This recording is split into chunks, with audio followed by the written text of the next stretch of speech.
Okay, hey, welcome to the Community Podcast. Once again, I'm weirdly on the wrong side of the screen, but hey, it's all good.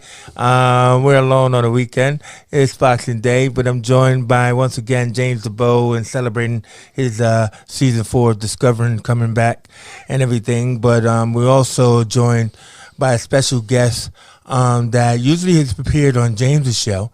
But this man is so knowledgeable, not just about the Nation of Islam, but about everything. I like to think so. So sitting next to me is Zabdi. How you doing, Zabdi? Right. And then, of course, I got to introduce my man, James. So I flick over to that camera to James. Peace, everybody, and good to be back again. Big condo online. I'm blessing. Yeah, no, it's really good for you to be here. Loving that dashiki, though, bro. Oh, straight from Cape Verde, this done me 40th country. Didn't find any indigenous people. Now, there's indigenous people, but the Portuguese claim that they got there first. Yeah. So I went to the museum I went to a private museum to find out who was being visited Cape Verde before the Portuguese. When I get there now, yes, you see African sailors, particularly fishermen from Senegal, because fishing was a big thing, and especially whale hunting. You go on forever. And then also Islamic sailors, the Phoenicians, and many more that came there. So the Johnny come lately Portuguese, he got there last. Really? Well, I'd love to hear about the Phoenicians because those are brothers I've heard about. Obviously, during the Trojan War, or or having more of a Greek background and everything. But James has just gotten back from like about 4 to 5 weeks. He's been trapped here with us during the pandemic, but he went away. He finally got out. He's finally escaped, haven't you, James? I had to get away, get that spirit back, and we need that vitamin D. We need the sun as black people. This weather's destroying us out here. We don't even think with the wise mind or the true mind of our nature. It's not us, but we do the best we can. Yeah. Keep reading books, keep studying, keep cluing yourself up with spirituality and knowledge, and this is the best you can do living in a cold country. Yeah. Well, so about today's discussion is that 3 seasons successfully of Discovering here on Big Condo Online. Thank you very much for that. But obviously, we were hoping to branch the conversation out a little bit more. And hence your invited guest here with us, Zabdi, but then some other brothers that have been on your show. Yeah. And so we're looking to create another, like an offshoot, like a spinoff. Yeah. Around the original peoples. Definitely. Now the thing about it, what I would like to see on this show, as a producer, is the fact that not like really like the same thing as Discovering, but more of like what about the original brothers that we as neophytes, in our college or our so-called education system we get here. I want to learn more about the original peoples, more about the impact, more about the origins, more about like I wouldn't really say the lifestyles, but more about like what we have taken from it. Do you know what I mean? Yeah. And like maybe we could like kind of like look into that a little bit, because like what we always examined on your show with Discovering is kind of like what we get from what just in various different conversations. So I'm gonna ask you guys some questions today. Cool. Basically around that. And it's going to probably be some of the same questions that I've asked of other people before, but stuff that I feel that, because even Zabdi said, hey, man, if you give me time, I can read up on that. So I'm going to start with my favorite one. If you know me, I'm always about Empress Cleopatra, right? The Westmalian empress who journeyed to the southern west coast of the Americas when it didn't have a name and everything, and had a tribe of female warriors, in a paradise. So as a comic book man, she was our first Wonder Woman. Now if you've seen Lovecraft Country, you would have seen this. But like Zabdi say, hey, I didn't read that much about it, right? But I said, look, there was a book written in the 15th century called Esplanade, about when the Spanish conquistadors touched touched down in the southern part of this western coast area that had no name then, and encountered these women. Now, what I will also say is that James, you said that you talked to our good friend Renico, and he would. Yeah. Sorry, sir, Renoco, and he didn't. You know, he was on it and not on it. Why don't you tell me your version of his on it and not on it story about Califia? How I put it is like, I think it's sort of what you explained before of like the evidence, what you saw it yourself. There's not a whole lot of evidence out there, but it's maybe one book. Some things are suppressed also. This is what we've got to deal with. So maybe that's you only can't trust those books. Yeah. So maybe there's only one piece of information that is you've got access to now, but there could be many, many other manuscripts, anything of Califia. I've done a little research myself. I mean, it's just the same like what you said in that. And now here's what I question about it, because my mind works also where, well, we have original people all over this planet, first of all. You know, and let's not just go back to it's only black people in Africa, all over the world, especially before the presence of Europeans came to America, the presence of the Mongoloid race, because they're to do with ancient America too, the Mongolian type, but they are not the first. Right. They crossed the Bering Strait, well, much later than original people would have come.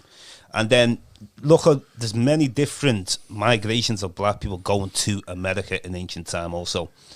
I mean, I'm not going backtracking on Lucia, but I've mentioned that a few times where Lucia is the oldest skeletal remains that they found, and it's in Rio de Janeiro. Yeah. You know, so now I believe that he is definitely older than that, but I mean, Dr. Imhotep, he talked about African sailing 56,000 years ago. You know, and some people say it's not really that hard to navigate. You know, you can throw a bottle in the ocean, it'll make its way to the other side. So, yeah, supposedly from West Mali, the currents Yeah. lead you straight to the Americas. yeah. So you're going to have many, many different peoples. Also, Africans, black people come from the Pacific also. Let's not forget about that. You know, these are seafaring peoples. And these also, at one time, got to Madagascar. They got into Polynesia. But these, you see, nowadays, how we get told things is we deal with the Melanesian in this state as they are the black people. But they would have been all black lands. Hawaii, they have a story of there was black dwarfs there. Yeah. And this is what the Hawaiians said. And the Hawaiians spoke greatly of Africa. They considered... Are we talking about pygmies? Yeah. Now, different people use different words. But we're talking about the same people. And something that I shared with Zabdi, he come in when he's ready. I sent you something about, it was a story about, there was a catastrophe about 65,000 years, 70,000 years ago, or something like that. I remember, yeah. Yeah, oh, he's on it already, see. And what he was saying is the small black folks were the surviving populations wherever they are in the world, whether in Tasmania, because they're the small folks there. The highlands of Papua New Guinea, the smaller people are there. The rainforest, people I encountered, the Eta in the Philippines, Malaysia, Orange Island, Mani and Thailand, all short people. We can go further, the Congo rainforest, part of Cameroon.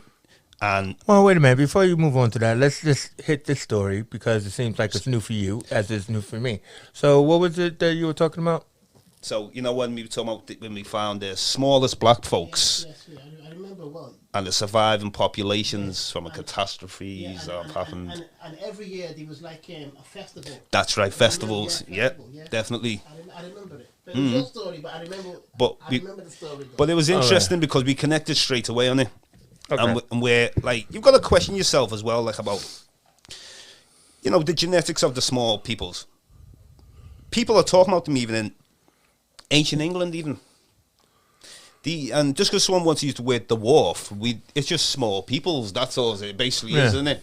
And now you got some people who believe that the pygmies are a separate population. Now, the only way they can be separate is if they don't mix with other people. That's Right. the only way you're going to be separate. Because you got the Bantus when they were crossing from West Africa, moving into Kenya, and when they crossed through Congo, there was also a mixture with Bantu and pygmies as well. So not every single person, like, so But this story, what I think it is like maybe people back in the day were small people. That's how Lucia. Yeah. I mean, it also is. You know.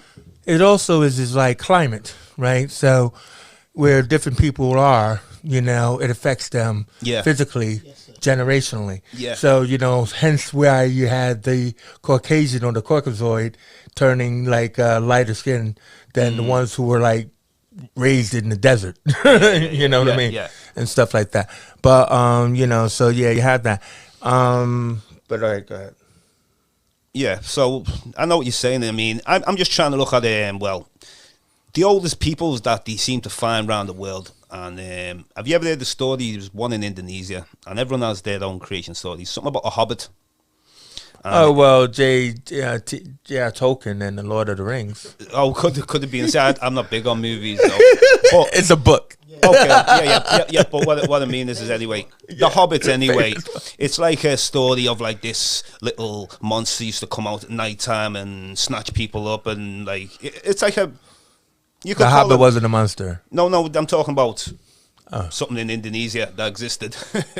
So what some people, researchers done anyway, they thought, well, maybe these people who they're calling the Hobbit are the small black folks who and this is what I mean is like there's something that they don't want us to know how old we are on this planet. Yeah, I want to I want to get to that because I find that bit of your discussion earlier fascinating. But before we get to that, let's go back to the seafaring part because what is important about and where I wanted to end that Califia thing was what's important about it is the seafaring part. You know, like we could go back to Mansa Musa even, right? You know, when his brother Abu Bakr, a lot of people get it twisted, right? Yeah, it was Abu Bakr who actually was the one who's took off with the 3 ships. That's right. Yeah. Right now, the thing about it is when the 3 ships left West Mali, what was this? 3rd century BC or something like that. 1300s AD, Mansa Musa. 1300 AD. Yeah. So like 1300 AD. 1300. 1300 AD. AD. So not that long ago. I mean, well. So the 14th century. Yeah, that's what they call the 30. Yeah, they call it. Yeah, okay, all right. So like 1320 something AD. So like that, yeah. only a century before, you know, Califia. My point is the fact that the ships never returned to West Mali. So it wasn't like, oh, well, they were destroyed. Why would they be destroyed? They were like filled with, you know, community and thing. Point is that they populated the world as we probably know it. Like you were talking about, like the Caribbean, Cuba, Australia, all these different places. This will lead us to hopefully the creation of the Olmec heads, and I would like to hear from Zabdi around that. Like, what is your understanding of the Olmec heads, or did you not study that part either? Yeah, I studied it, but basically, if you read Dr. Van Settemer's book, They Came Before Columbus, he talks about the Olmec heads as well, and his thesis is that the Olmec heads were those people that came on the ship. That's what I'm thinking. With Abu Bakr. So they were either soldiers or they were kings. Or they were also relevated or how should you say? They were deified by the people they encountered. Venerated, yes. That's right. the word? Okay. Yes. Cool. Yeah, because it's the first people there, like I say, black folks. Now, how did they get to America? There's many different ways they could have got there. Yes. You know, so okay. So you got the Bering Strait, haven't you? Now, one time as a part of the time in history that we don't even deal with, and the Bering Strait was green at one time before this ice and all this. So this time it was supposed to be a comfortable place for even people to live. Beringia, that was the name, Beringia. So ancient Africans, and when I say ancient African, I'm talking about people leaving Africa, populating Asia, people who stay on the coast and then walked into America in ancient times. But then later on, when the Mongolians came, this is ice now. This is a totally different time. And then maybe it's down to then the looks change, the features on them. But with the Mongolian type, because I'm looking from Asia into America now, you got to look at the comparisons of Mongolian empires. So when we think of Genghis Khan, we're thinking of like the 1200 odd ADs, yeah. But when it goes way before that, Mongol invasions, the Zhao dynasty that took over the Black Shang dynasty in China. The Zhao's around about 1000 BC. around them times. The Shang's about, say, 1600, close to 2000 BC. Then there's a one that they don't talk about called the Xia dynasty, which even go back further than that. So looking at all these different types of people I see in Asia and looking at these different types of people in America, and I can see a pattern. I can see a pattern of the Mongoloid or Mongols have expanded not just into inner Asia and into Southeast Asia, and then later on the Pacific. They've also expanded into ancient America. So what they would have done is the small populations of black people that were in America at that time, there was too many of these new people coming over to absorb us. And that's what happens. Any society you go into, if you are the tiniest minority, later on down the line, your generation to get absorbed into that society. So that's how it works. But many different times, we have different waves of black people coming to America. Polynesians came, seafarers, and Melanesians. You know, the same people, basically, just all these different titles. But it's important to know that America is just being a place where a lot of people have... It's been no secret place. They've made out like it's a place where only certain people got there. Loads of people have got there. You know. Well, the Vikings as well. No. You know, they came from Vineland. Now, well, they called it Vineland. Okay. Now, everyone always mentions about Vikings, but they don't talk about other peoples who got there. You know what I mean? Vikings. I didn't say Vikings were first. I just said we got there. And also, let's talk about who taught the Vikings how to sail. There was black Vikings also. Okay. I ain't giving credit for nothing. Yeah, because I know James told me a story about the black samurais and stuff like that. You know what I mean? Let's just say that, you know, there's... let's just say that black people were everywhere. You know what I mean? And stuff like that. It's just the fact that they hide the fact in pictures. Let me ask you this one, Zabdi, because, you know, I often tell a story about taking art studies in college, and so we get to Egyptian art and everything, and my teacher had to tell me about how you know, they only had 3 color paints in Africa. You know, they had alabaster white, they had leucite bronze, which is black, and they had rosetta red, which is like red and brown. So when they were painting the hieroglyphs and everything, you know, they had to, they had choices, right? And stuff. So it just so happens, like, people like the Queen of Sheba or Cleopatra were painted white. It just so happens, you know, and everything. And so what do you know about hieroglyphs, the colors, and because you were talking about, like, because of the Asiatic black man and all that kind of stuff. Seeks the Asiatic black woman or whatever, but, you know, as history goes, you know, that wasn't always the case. So I mean, because I think we talked about it at one point, didn't we, that Sheba was white or something? No, I know Nefertiti was black, but let's. It was Cleopatra. You said, yeah, Cleopatra supposedly was white. Yeah, she, because people are getting confused with Nefertiti. No, I never said. No, not you. No, not you. I'm saying some people thought that. Well, these are all black, but we have to know which ones is who. Don't let them pass for black if they're not, and let's not like whitewash as well at the same time. All right, bro. All right. Well, let's go to Zabdi. All right, bro. Any of those queens were white? Yeah, but you have to remember that there's six or seven Cleopatras, not only one. You understand? You have to remember I didn't know this. Yeah, there's more than one Cleopatra. Yeah.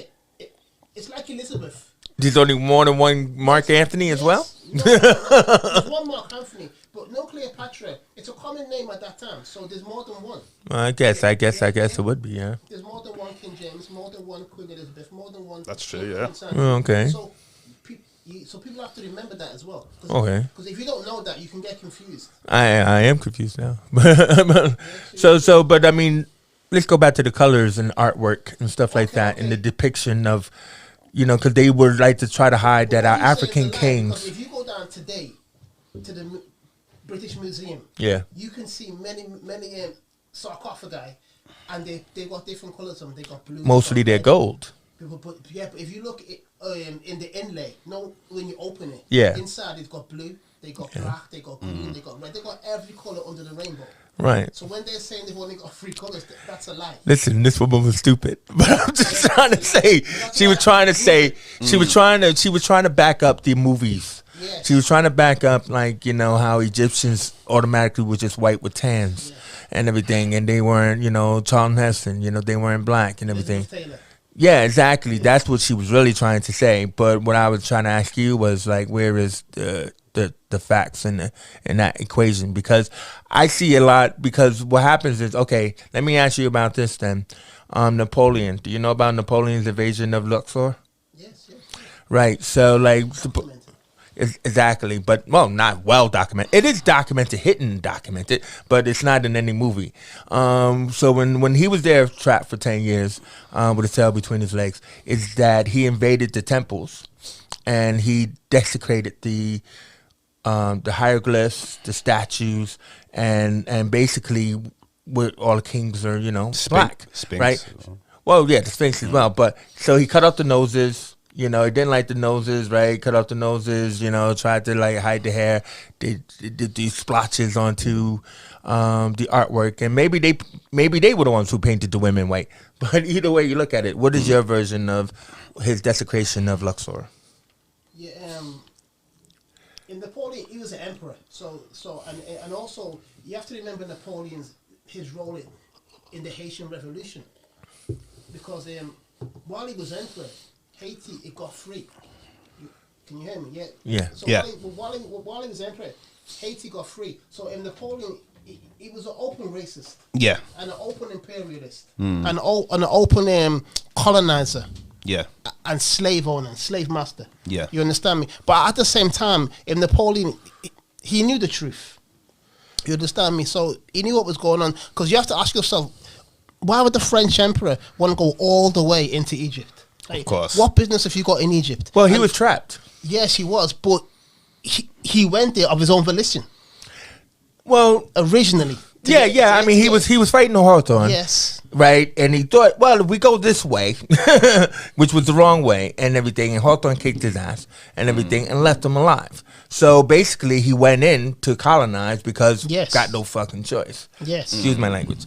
But anyway, yeah. So anyway, go on. Yes. So while he was in Egypt, you understand, he understood that Egypt was the cradle of civilization. He understood more than most European leaders at the time, anyway, about the history of the black man.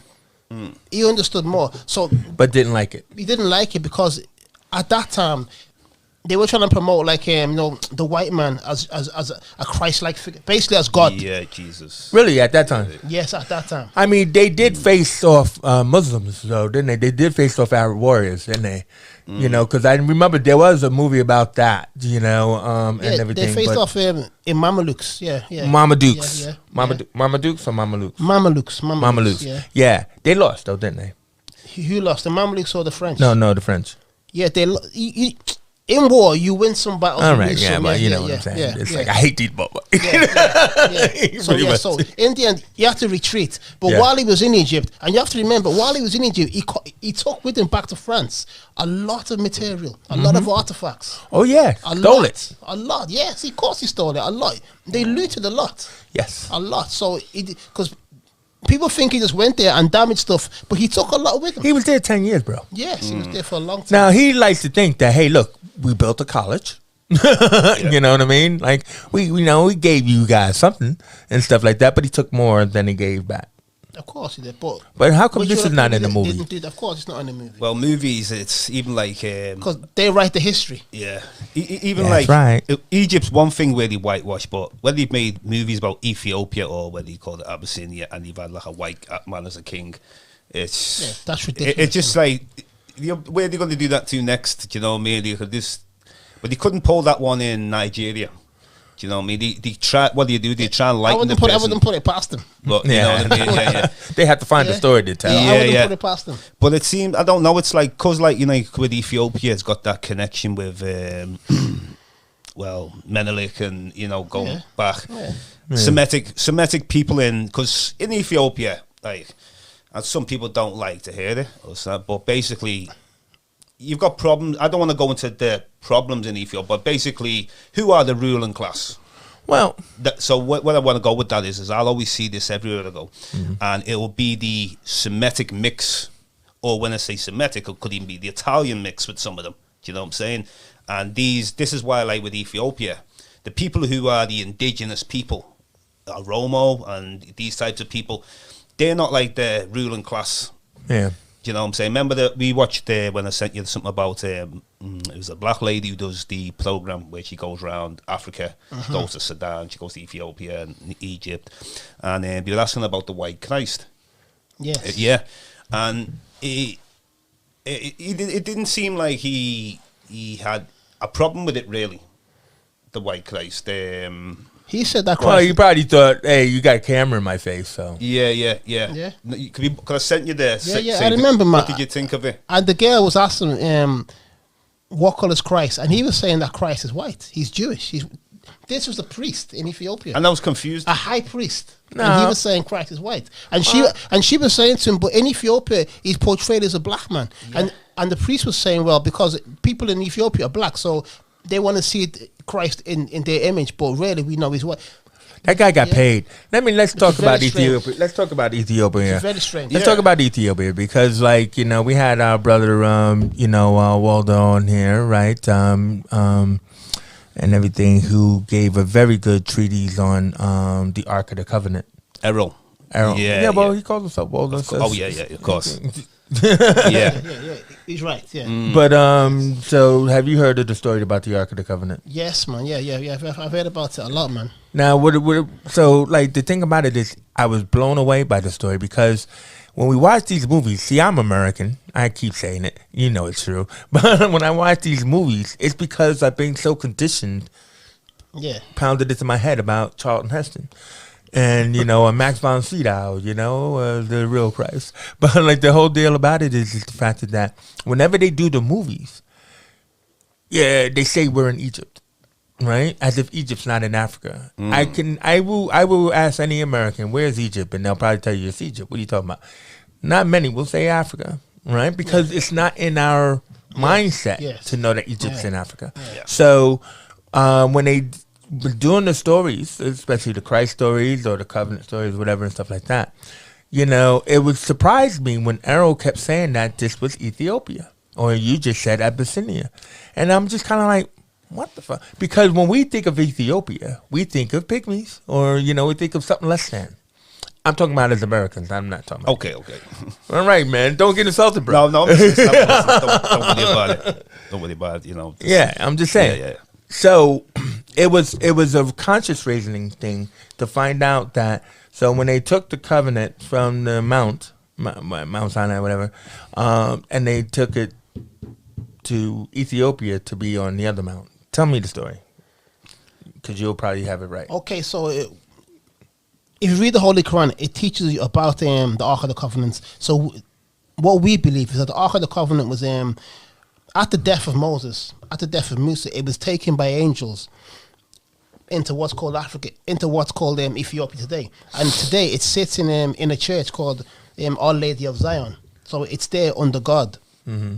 But because it's under God, and eyes are not allowed to touch, you're not allowed to look upon it. Of course not, because you'll be seeing like the angel. Yeah. So only certain priests are allowed to look upon it. But those priests, though, their father was the priest, and and he gave birth to a son, and he taught his son, and the son grew up in that order, and then so it's like a family thing. Yeah. So we believe it's there, but also there's people that think it's in in Egypt and other places. Yeah. But we believe it's in Our Lady of Zion Church in Ethiopia, in Africa.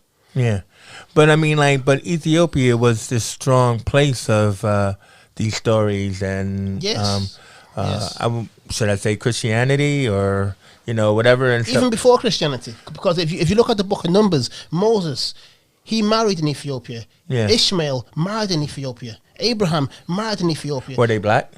Yes, sir, they were black. I'm just saying in the movie they were of course, it's Hollywood movies. I know. I listen, bro. I know. I'm trying to, I'm trying to wake up the people out there. Of course, they were black. Of course, they were black. Every prophet of God in the scripture was a black man. Yeah, all of them, without any exception. Yeah, but I think I don't know if we looked for it, but I think we tried to find the the story of Moses? I mean, was this a real person or was it a form of storytelling? Moses. According to scripture, it was a real person. But as a Muslim, you have to understand, like, these stories are there for a reason. It's like in parables. Exactly. So it's lessons. Like, when I was a small boy, my father used to tell me stories, and even if the stories weren't real or they weren't based on reality, that doesn't really matter. It's what I took from it. It's what I learned from it that made and me. It's also the period of time. So who's really to say what is real and what's not real? Exactly. Yeah. Exactly. You know, I mean, I saw some National Geographic program where they tried to look for the Red Sea where it was parted, and like You're never gonna find it. well, actually, you know, because it's TV, they managed to find an area which wasn't as far as it was supposed to be in the story, like 40 days, 40 nights. But they found a small area where the waters recede, like the same as the waters here in West Kirby. I don't know if you know West Kirby. No, not very well, no. Well, like, so you know West Kirby, right? Yeah, over the water. Yeah. So out in West Kirby, you can go. There's a place called Hillberry Island, right? And like the waters recede every day. Like at the time of the tides, right? The sea is there. I think it's the Mersey or whatever. But it will recede to the point where you could walk from this side, West Kirby, to Hillberry Island. It's actually just dry. You're like, what the hell? Every day. Every day. And people do this, right? But then it's like, oh man, if we don't get back in time, we're going to be stuck on this island. Like they got a coffee shop or something. Yeah. Right? You know, we're going to be stuck on this island. So when you come back, the waters come back. They don't come back fast, but they come back. But if you're stuck in the middle, you're in the middle of the Mersey. Yeah. Do you know what I mean? Yeah. Do you not know this? I think when I worked on the taxis years ago. You've heard about it. But I don't know much about. I don't venture it really around them places unless I need to. Yeah, but I'm just saying it's just a fascinating story about where they were saying is that's how the people crossed was because the water receded and it was just like it's not that biblical of a phenomenon. It's a natural thing. Of course, nature. And so there's a part in Egypt around the Nile that does that. Okay. This National Geographic. But if you read the Bible, many phenomena in the Bible they occur in natural, like. Even a virgin birth, there's many animals that give birth without the seed of a male partner. Did you know that? No, I didn't know that. Yeah, there's certain animals that just give birth without a male animal touching them.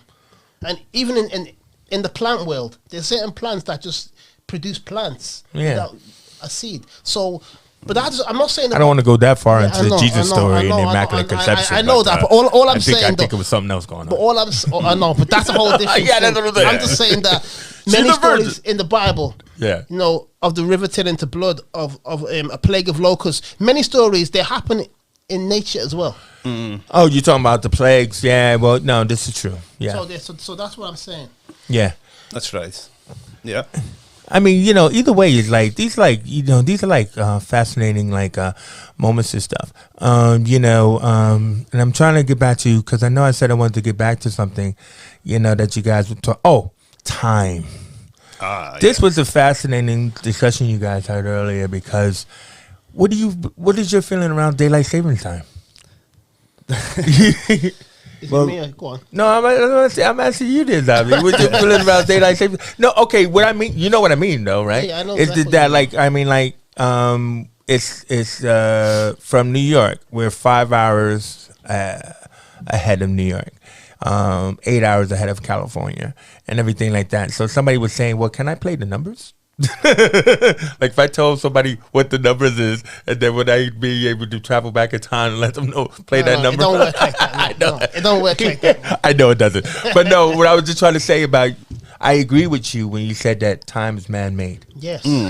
You know, and now you said to me, not to me, but you said on the show that in some people this is 1442. Yeah, for us Muslims it's 1442. You sure it's not older than that? I mean, where are they calculating? Okay, that's a perfect question. Like we based I like the perfect question. Yes. We based time on the date on the night that Muhammad he fled the holy city of Mecca to Medina. So from that night, that's when we calculate time. So that was the beginning. Not of the So- universe, but No, that's no. that's No, that's I wasn't the trying to beginning get of you our Islamic calendar today. Yeah. So it runs back 1442 years. Well, see, the reason why I asked is because I think in olden days, supposedly, there was something called the Gregorian calendar. Do you know about the Gregorian calendar? Which The Gregorian calendar. not that one, but I know there's a lot of other calendars. Yes, so many, Plenty, so yeah, many. go on. All right, that's something for you guys to have to do, Skeleton. look up. But basically, it's supposed to be like about 552 right now. Yeah. AD is it? Yeah. Okay. And everything like that. Is it 500, 5,000? I didn't do my fact checking either. But, either way, it's everybody, like you said, has their own concept of time. Yes. And if they have their own concept of time, that means time is different for everyone, Yes, sir. which makes it man-made. No one has one set time period. So that's why when we're following the AD calendar, so to speak, we're calling it AD and BC, like basing it on the death of Christ and stuff. And when we're looking at it that way, obviously all these people that you're always talking about, James, is from before then. Yeah. And really where our problem is not just time, it's recorded history, which is why I was talking to you earlier about the Library of Alexandria. Yeah. And everything. So let's talk a little bit about our Library of Alexandria. Well, imagine how many manuscripts and all the evidence, and you don't even know how much has been burnt there. But remember, when people come in and burn stuff down, they haven't just burnt it. They've obviously took what they need to take before they get burnt. You don't, like, only an idiot would burn a bunch of knowledge and they haven't actually copied it or took something to keep a record of that. Yeah. You get I what I'm mean, saying? we're talking about records of maths, calculus, science, stories, Astronomy, poetry, everything. astronomy, chemistry, Oh, we go on. biology. And There was a history great... as well. Yeah, there was a great, definitely history. But there was a great, there's a great video on YouTube about it where they actually name a lot of the particular scholars at that time that were writing some of these, obviously all having those weird names like, calculus or, Pulchus or whatever, something like that. But, so I don't remember it all, but, you got guys who were doing dissections on people, and it's not really crazy because then when you go back to the Egyptians about how they mummified, their kings and queens and stuff, you're like, who taught them this stuff? Well, a funny thing you say that, yeah. The oldest mummification they find is in Libya. Now, it could be other places maybe if they dig, but what has been found, the oldest mummification was in Libya before Egypt, and it was a black child mummified, and it was his DNA came from sub-Saharan, what they call sub-Saharan Africa, not what I call it. So that's all out. It's all out in the open. That so that's like the oldest that is documented that we found. Yeah, That's just what they found. They could be older than whatever in Africa. But back to the time thing, as what we were saying before about time, and the podcast I did with Zabdi when they asked me about how old is Allah to humans. Well, he said one day is 500. 50,000. What? One day? Yes. Yeah. Now, the reason why I asked him this question, the reason why I've asked him is because when I was out in Cape Verde, I went and did some astronomy out in the desert. So we're looking in these telescopes and, looking at these stars and then stuff behind the stars. And so what I was basically doing is a man called Lamin. He's an astronomist from Senegal, but he was leading it. Now, he said he was talking about other planets, and he was talking about Venus, and I'm sure it was Venus. It was like 1 day or 244 days to man, or to us on this earth. Well, that's kind of Is like he's speaking in light years, then, isn't he? light years, yeah. But like, what we got to ask ourselves: are we being robbed of time on this planet? Yes. We are. We're being robbed, and we get robbed even more Constantly. when our mind goes into this. We play into this. I've got to go to work. I've got to go this. I've got to get these so-called priorities done. We got to maximize the time that we have because we have so little of it. Exactly. So we're not living the true. And then you look at time, like imagine someone who's in a cell for like 30 years. I mean, I don't think it goes quick for them unless maybe he's just keeping himself. Because time is it's an illusion. And I definitely, once speaking to astronomers, speaking to religious people, speaking to spiritual indigenous people, and I started to kind of put things together and think, well, time is just not enough on this planet. Yeah. That's why obviously you've got to get certain things done on this planet. You know, we're trained to believe so. Yeah, but we look at like youth, for example, nowadays. Yeah, they've got internet. They can study everything they want around this planet. They can get access to stuff very quicker than what we could get back in the day. We had to read books and go through this, go through that. It's so easy for them now, but even though it's easier, are they interested as they once was? That's the problem. You're only going to research what you're interested in or what you're being told about by your parents, isn't it? Mm-hmm. And a lot of people, let's be honest, like back to our first couple of podcasts, Chase, where we were talking about all people usually know about is slavery. Majority of people. This is the thing. Now, I believe we've got to have a balance. We've got to have this and we've got to have that. But when we talk about slavery, we're talking about the last 400 years or 500 years. Well, you're going back millions of years as we are.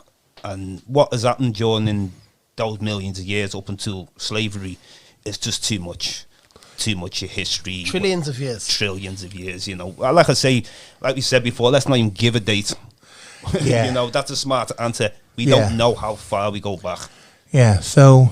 and back to slavery, sorry. We were talking about the Mamelukes before, weren't we? Yes. In ancient Egypt, these were white slaves, isn't it? Yes. So, I must say that because... the reason why I mention that, because we can't just think of black and slave go together. Yes. That's how we've been programmed, where there was the Mamelukes, white slaves in ancient Egypt.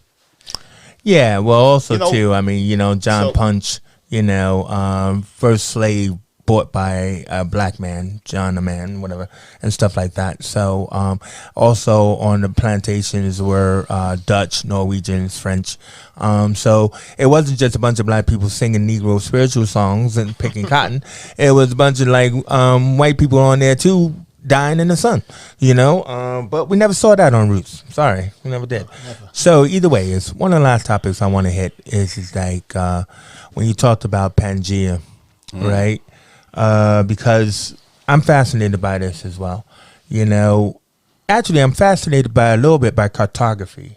You know, I don't know if you've been looking at any old maps and stuff. I took a picture of a few actually old maps in Cape Verde because they were different little maps. Well, yeah. Well. I've got some pictures. The point is, you know, the world has changed over these many years. Yes, sir. You know, the names of places and all of that. But when you talk about the time when the continents were connected and everything, and it was called Pangaea and stuff like that. And like the thing about it is that you know, Pangaea had as above as is below, right? They had kind of like an underworld, you know, on the maps and stuff like that, you know. But my question is, now this is where it gets twisted. My question is that when we had Pangaea in that time period, there was a time that the people thought that the world was flat, right? Everybody, this went on for centuries, right? You just thought, just go straight, right? Don't fall off, but just go straight. Now, this time has come around again. You know, a lot of people are hating on it, right? Yeah, flat earth, blah, blah, blah, blah. But my point is, there was a long time that everybody believed this, especially around time Pangaea. So I just want to know what you brothers thinking about that. All right, well, I can imagine from the perspective you're coming from, yours sounds up similar to the European when he didn't know about the planet. You know, they had astronomers, they had sextets. No only they had the Library of Alexandria. So I won't say. Only reason why I mentioned that because when you mentioned about Pangaea and talking about people on the planet, science don't attest to that. For example, right? There's no people according to them, but I don't really actually. Now, there's two things I look at with Pangaea. One, was we here at the time of Pangaea? Number two, has it only been the last couple of thousand years where these the African Ocean, what they call the Indian Ocean, or the Pacific Ocean, or the Atlantic Ocean. Maybe these catastrophes have happened only in the last couple of thousand years to make, because like what I'm saying is like if to split the continents, you mean? like to properly split Pangaea, to properly split it, because maybe Pangaea did split, but not how we think it split. Maybe in the last, because the Sri Lankans were talking about in that area, what we call the Indian Ocean, the African Ocean, like Australia, India, and Africa connecting, and they talk about only in the last couple of thousand years they believe that happened, that catastrophe. So when we're talking about dates and talking about certain things, we've got to remember what we're talking about, you see, because it's like when we say about Mansa Musa going to America, this is like 1200 something AD. No, actually, sorry, 1300 something AD. If you're talking about the Olmec, you're talking about 1500 BC. So there's different time periods, and we have to try our best to keep to these time periods. Otherwise, we'll get lost with this one and that one. But as far as Pangaea, I can definitely believe people were here then. Or there's been catastrophes that science is not talking about in the last couple of thousand years, which some scientists do. See, that's the thing.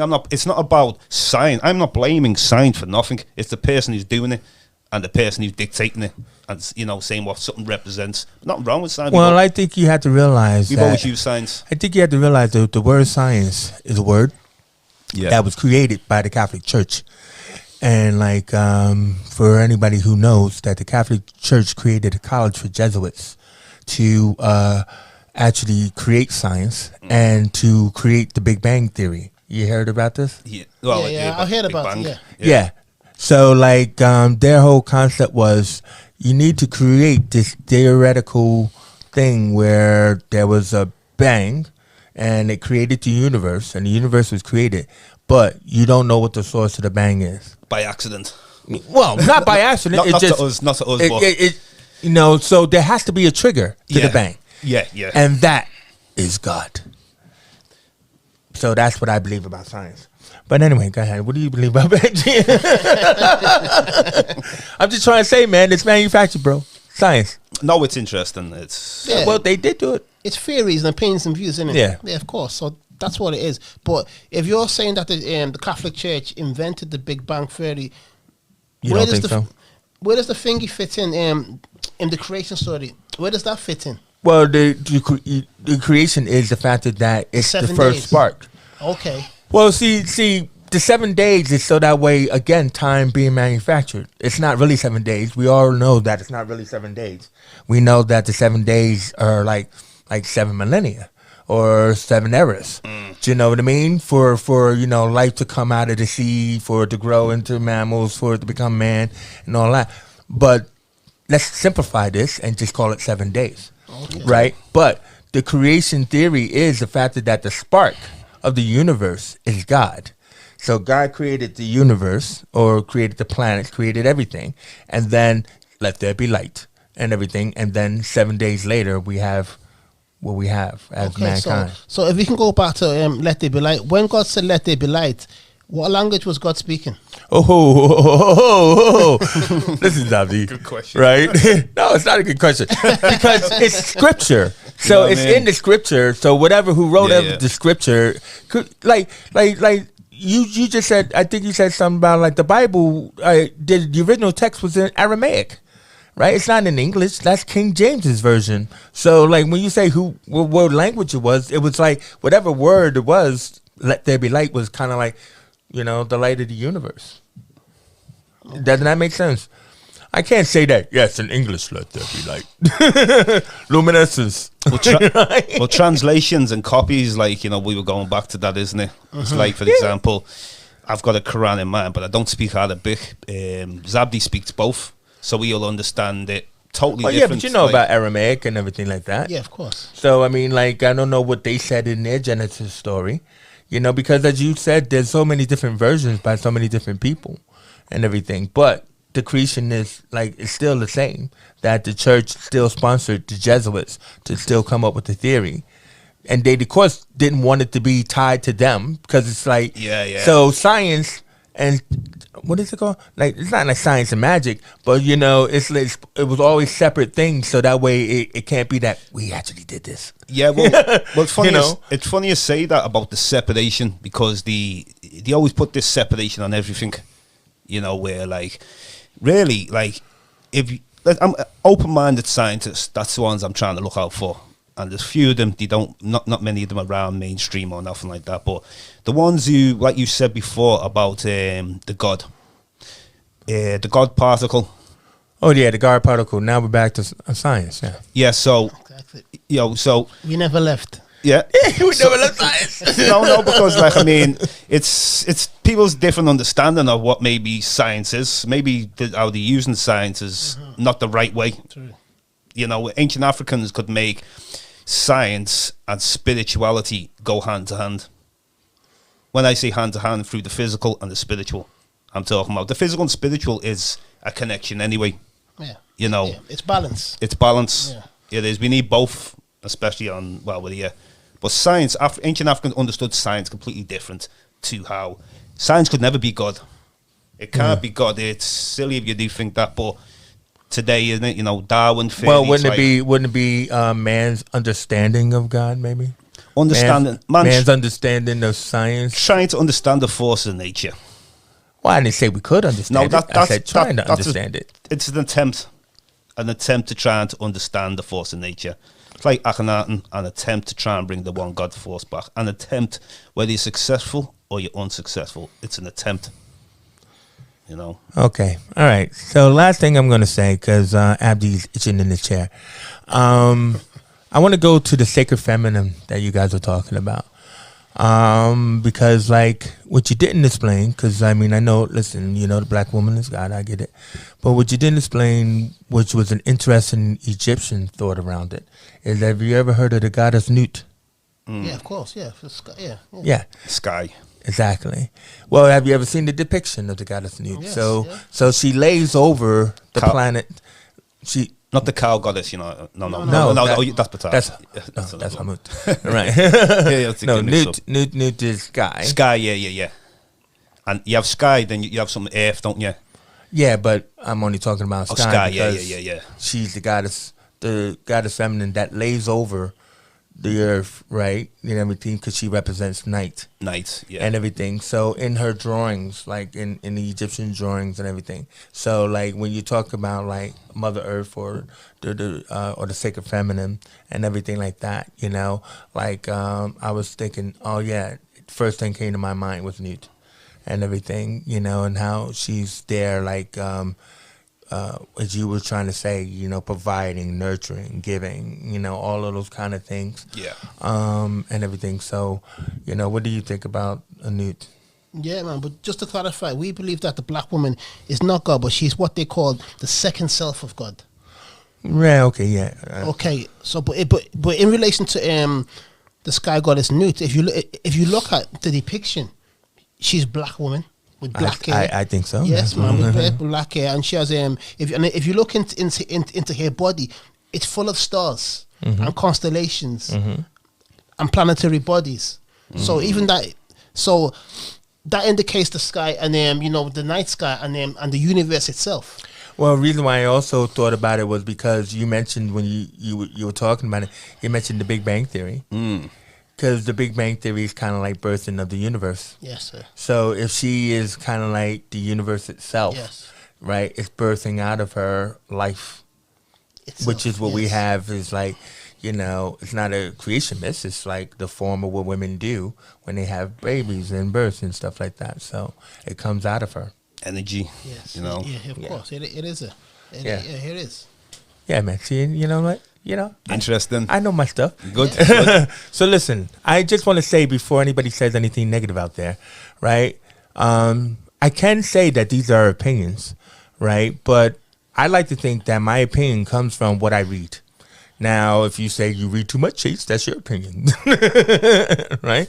And I think this brother has a well of knowledge that just internally comes from him, that he also reads up on it as well. And as we know, our brother James is always on it.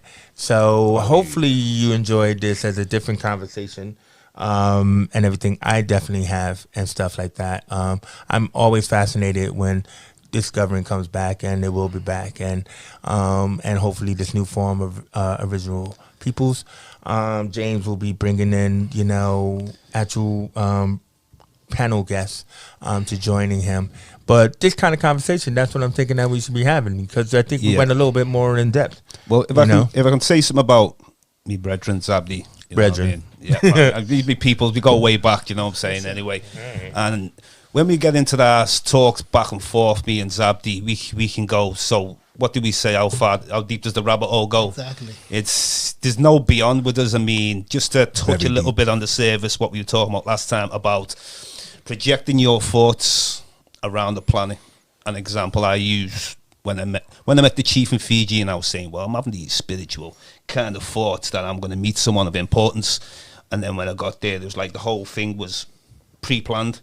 Do you know what I'm saying? And like we were sending stuff back and forth where so many 1,000-mile radius we have of our true connection. Do you know what I'm saying? And this is what they're trying to attack us with whether it's the bad food, bad chemicals, or whatever. This is taking away us, the original people, from our true self. Yeah. You know what I mean? But I'm always happy to collaborate with Zabdi. He's a true soldier. He goes way back. He's an OG when it comes to that knowledge in the beginning. He's not no Johnny come lately. He goes way back, and I'm proud to share the podcast with him. You know what I mean? Definitely, man. Pan-African. Yeah, well, definitely. And hopefully now he'll know what to go and read up on. Yeah, man. And everything. But I had to big him up anyway, you know what I mean? So people know, he's a true person, man. You don't need to, sometimes people worry about how a person think when I speak, how I speak. Yeah, of course, so salute you, Zabdi. Yes, brother, yeah, man. Yes, sir. All right, well, thanks a lot for that there, James. And, as well as Zabdi. And thanks again, Zabdi. Chase, as well, always, of course. Thank you. And everything like that. And, hopefully you enjoy this. We'll see their joint podcast, which is more of a pilot for original peoples first, and then you'll see this podcast. We want to say Merry Christmas to everyone out there. Oh, what a minute, as James says, whatever, man. Merry Cosmos. Merry Cosmos. Merry Cosmos. Because we had ancestors, man. We understood this whole thing from the beginning.